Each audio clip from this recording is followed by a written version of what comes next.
Although I can't be here in person, it gives me great pleasure to take part in this historic occasion when Justin O'Byrne is honoured by his family and friends in Launceston. Anne O'Byrne and other members of the family have been a tremendous help in my efforts to write the biography. It isn't easy for intimate members of the family to put up with having some total outsider writing on their close relation.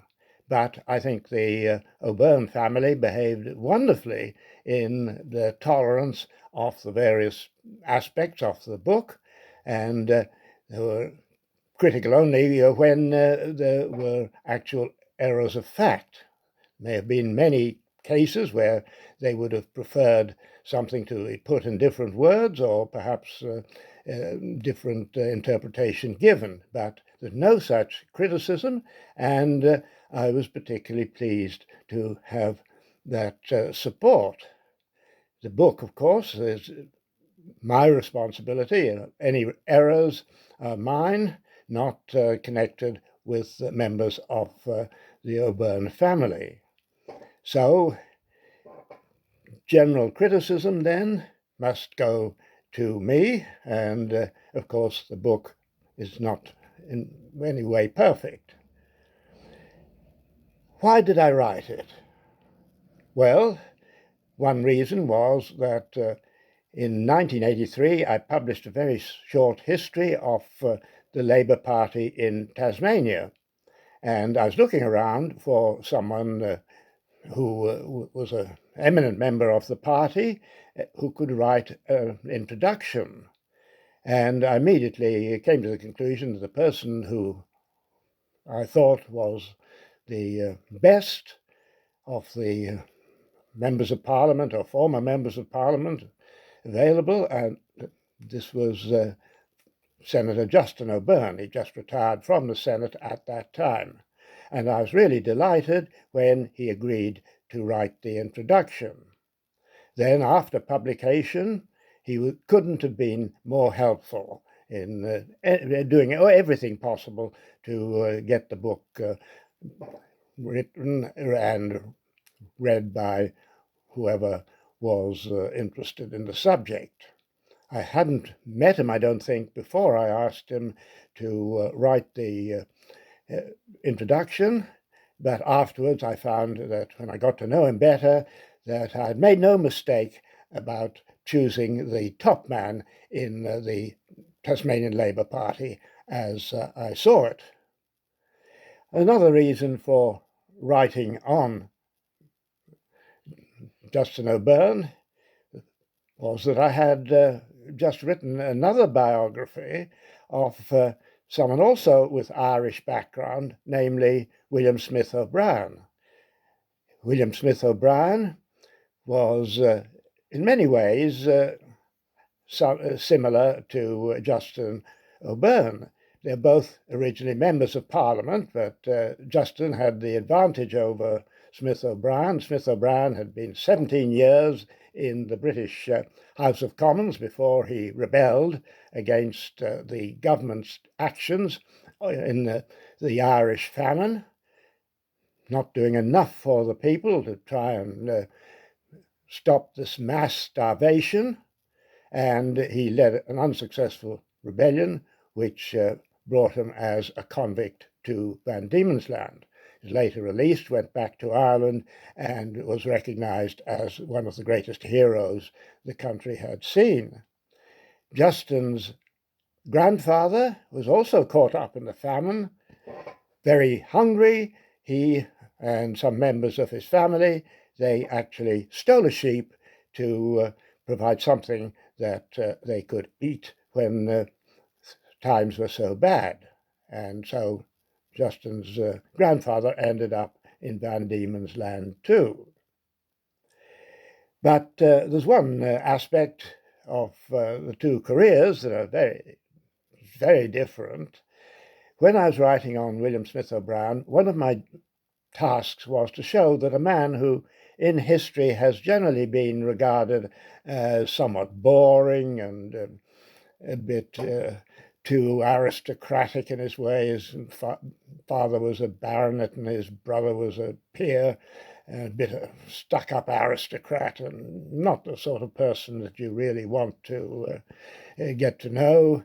But I hope I succeeded in some ways, showing that there's far more to him than that. He's a far more interesting character than he seemed.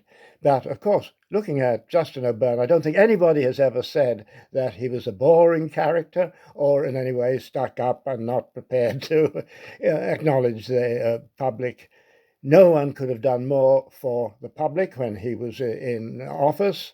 He was the man you went to if you had a problem, if the government seemed to be down on you and no one would listen to your problem. You go to Justin and Justin would do something for you. So there they were very different. Smith O'Brien was quite a good member of Parliament too, but they had different temperaments, although in long run they're both doing the same thing, trying to elevate the people that they represented.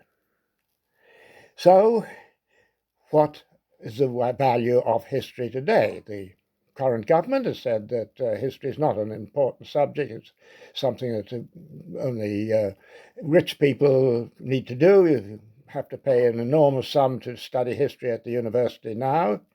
But I think if you read through Justin's biography, you'll see that most of the issues are not all old-fashioned ideas. Most of the things that he talked about in the Senate in his time are still very relevant today. Old people's homes, for instance. Justin was very concerned about that in the 50s and 60s, and so were other Labour senators. But what has been done? Unfortunately, very little, and we've got a Royal Commission that's finding all sorts of dreadful things about the treatment of elderly people.